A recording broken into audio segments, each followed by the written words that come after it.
Amigos e irmãos, eu tenho uma pergunta para lhe fazer. Você sabe lidar com o medo? Nós temos vivido em dias difíceis. Esses últimos dias as pessoas estão com medo. E eu tenho percebido dois tipos de medos bem básicos que a nossa sociedade tem tido ultimamente. Uma é o medo da contração do vírus, e quem sabe o medo de que aconteça o pior, a morte ou perder alguém querido. Mas outra questão importante que tem amedrontado as pessoas tem sido o impacto social e principalmente econômico de tudo isso. Esses dois tipos de medo têm impactado as pessoas. E muitos têm vivido sem esperança e têm ficado ansiosos. Mas nós temos respostas plausíveis e confiáveis na palavra de Deus de como nós podemos lidar com o medo. Por isso, eu gostaria de brevemente compartilhar essa história da Bíblia com vocês, uma história tão conhecida em que Jesus acalma uma tempestade diante dos discípulos. Está lá em Marcos, no capítulo 6, do versículo 45 ao 63. Essa é a versão de Marcos a respeito desse acontecimento. E uma expressão chave no versículo 50. Jesus, no meio desse acontecimento, ele diz para os seus discípulos: tenham coragem, não tenham medo. Essa é a expressão que Jesus utilizou. Não tenham medo. Mas como eu posso lidar com o medo? Como não ter medo? Qual a mudança de mente e de coração que é exigido de mim para que eu não seja escravizado pelo medo? Então, a palavra de Deus nos mostra algumas respostas, eu quero compartilhar rapidamente com você. O texto bíblico que relata essa história diz assim: logo em seguida Jesus insistiu com os discípulos para que entrassem no barco e fossem adiante dele para Betsaida, enquanto ele despedia a multidão. Jesus recém tinha feito uma multiplicação de pães diante do povo. Jesus tinha trabalhado muito, Jesus estava cansado, e Jesus também quis ter um momento a sós, mas eu acho interessante que nesse texto Jesus insistiu. Algumas versões dizem que ele obrigou, ele disse para os discípulos: vão à frente, eu quero que vocês vão sozinho para o mar. É como se Jesus estivesse dizendo: eu quero que vocês entrem nessa tempestade. Eu consigo perceber, e eu acredito que a leitura que Marcos, o evangelista, faz é que Jesus estava se utilizando da sua onisciência. Jesus estava enviando os discípulos por meio de um tempo de aflição e tribulação naquela tempestade. Por isso Jesus insistiu que eles fossem à frente. E Jesus fez questão de não estar presente para ver como aqueles homens reagiriam. E Jesus tinha um propósito em fazer ali um grande milagre. Interessante que nós aprendemos com isso. Uma primeira lição: Jesus pega aqueles homens amedrontados e diz: não tenham medo. E com esse envio de Jesus, Jesus insistiu para que eles fossem à frente. Nós podemos aprender uma lição, nós podemos aprender a como lidar com o medo. Primeira coisa, descanse no fato de que o Senhor controla cada capítulo da história. Se os discípulos no meio daquela tempestade tivessem pelo menos pensado: não, foi o Senhor quem nos mandou vir para cá. Foi Ele quem disse para ir na frente. Se Ele falou isso, Ele está no controle disso.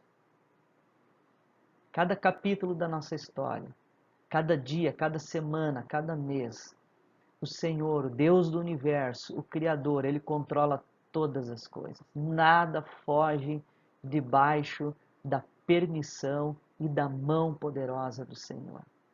Outra coisa que me chama a atenção neste texto e nessa história, nós podemos ainda ver no texto bíblico que Jesus, ele viu os discípulos.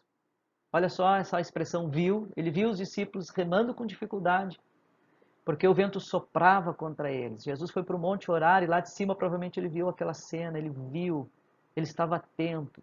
Era alta madrugada, diz ali, Jesus dirigiu-se a eles. Jesus viu, Jesus dirigiu-se a eles, Jesus foi até eles, entrou no mar e foi, e andando sobre as águas sobre o mar, e estava já a ponto de passar por eles, quando viram andando sobre o mar. Pensaram que fosse um fantasma, e então gritaram. A gente consegue imaginar aqueles gritos de pavor e de medo dos discípulos, achando que era um fantasma. Mas lá foi Jesus que viu, ele estava atento, ele foi até o meio da tempestade e ele socorreu, porque os versículos seguintes vão dizer que o mar cessou e a tempestade cessou e o mar se acalmou. Jesus viu, Jesus foi até lá e ele acalmou a tempestade.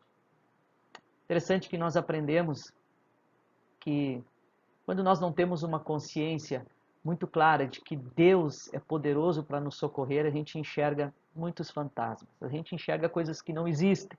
Nós fabricamos, inventamos coisas na nossa mente, no nosso coração, e nós ficamos tão preocupados com coisas que às vezes nem existem de verdade.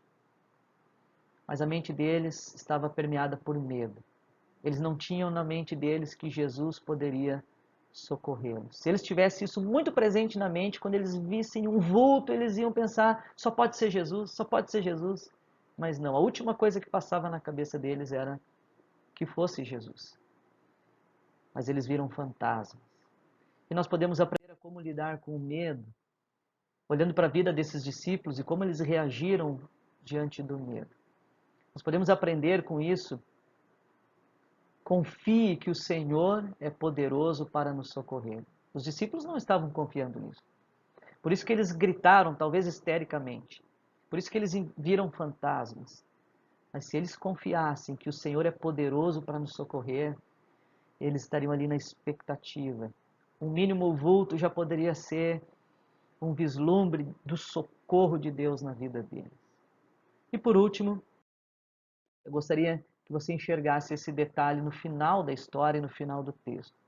Pois todos o tinham visto e ficaram aterrorizados. Mas Jesus imediatamente lhes disse: coragem. Jesus disse: sou eu, não tenham medo. Então subiu no barco para junto deles e o vento se acalmou. E eles ficaram atônitos, pois não tinham entendido o milagre dos pães. Seus corações estavam endurecidos. Olha o que Marcos registra.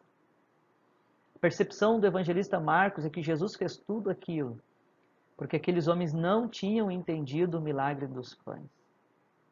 Eles não conseguiram perceber o socorro de Jesus, e eles ficaram até atônitos, espantados. Como que Jesus acalma essa tempestade? O fato deles terem medo e ficarem tão atônitos é porque eles não entenderam o que Jesus tinha feito. Jesus recém tinha feito o milagre da multiplicação dos pães. E Jesus, com esses milagres, ele demonstrava sinais de quem ele era. Ele era o Deus encarnado, ele era o Messias prometido.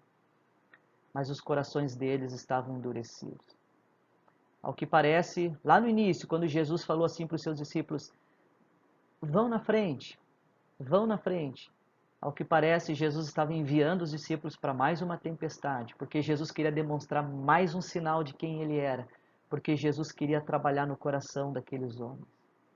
Jesus queria abrir a visão espiritual. Jesus queria quebrantar o coração daqueles homens. Jesus queria que eles crescessem e vissem quem Jesus é. E nós conseguimos aprender uma terceira e última lição com isso. Os discípulos não enxergavam isso, mas o propósito era esse, que através das tempestades, através do medo que nós passamos, nós possamos enxergar no sofrimento oportunidade para crescer no Senhor.